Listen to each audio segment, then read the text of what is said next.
ವೀಕ್ಷಕರೇ ನಮಸ್ಕಾರ. ಈ ದಿನದ ಬ್ರೇಕಿಂಗ್ ನ್ಯೂಸ್ಗೆ ಸ್ವಾಗತ. ನಾನು ಹರ್ಷಿತ್. ಒಲಿಂಪಿಕ್ಸ್ ಫೈನಲ್ನಿಂದ ವಿನೇಶ್ ಫೋಗಟ್ ಅನರ್ಹ, ಚಿನ್ನದ ಆಸೆ ನುಚ್ಚುನೂರು.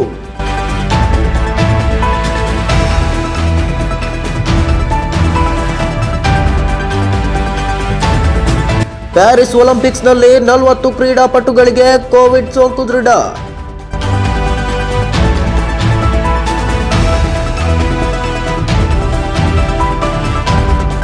ವಯನಾಡು ದುರಂತಕ್ಕೆ ಸ್ಪಂದಿಸಿದ ಪ್ರಭಾಸ್, 2 ಕೋಟಿ ನೆರವು.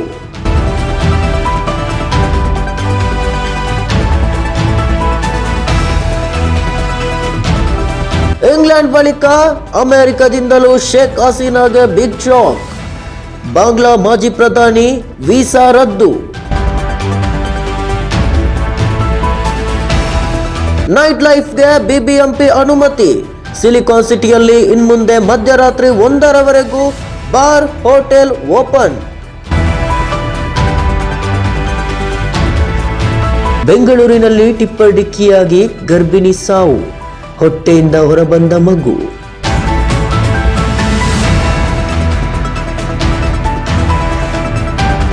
ಡೆಂಗ್ಯೂ ಪರೀಕ್ಷೆಯಲ್ಲ, ಸುಲಿಗೆ.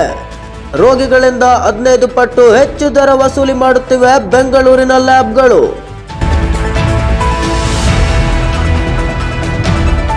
ನಟ ದರ್ಶನ್ ಬಟ್ಟೆ ಮೇಲೆ ರೇಣುಕಾಸ್ವಾಮಿ ರಕ್ತದ ಕಲೆ ಪತ್ತೆ. ಎಫ್ಎಸ್ಎಲ್ ವರದಿಯಲ್ಲಿ ಕೊಲೆ ರಹಸ್ಯ ಬಯಲು.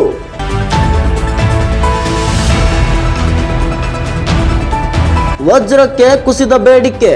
50,000 ಉದ್ಯೋಗಿಗಳಿಗೆ 10 ದಿನ ರಜೆ ಕೊಟ್ಟ ಸೂರತ್ನ ಡೈಮಂಡ್ ಕಂಪನಿ. ಬಾಹ್ಯಾಕಾಶದಲ್ಲಿ ಬೋನ್ ಲಾಸ್ ಸಂಕಷ್ಟಕ್ಕೆ ಈಡಾದ ಸುನಿತಾ ವಿಲಿಯಮ್ಸ್.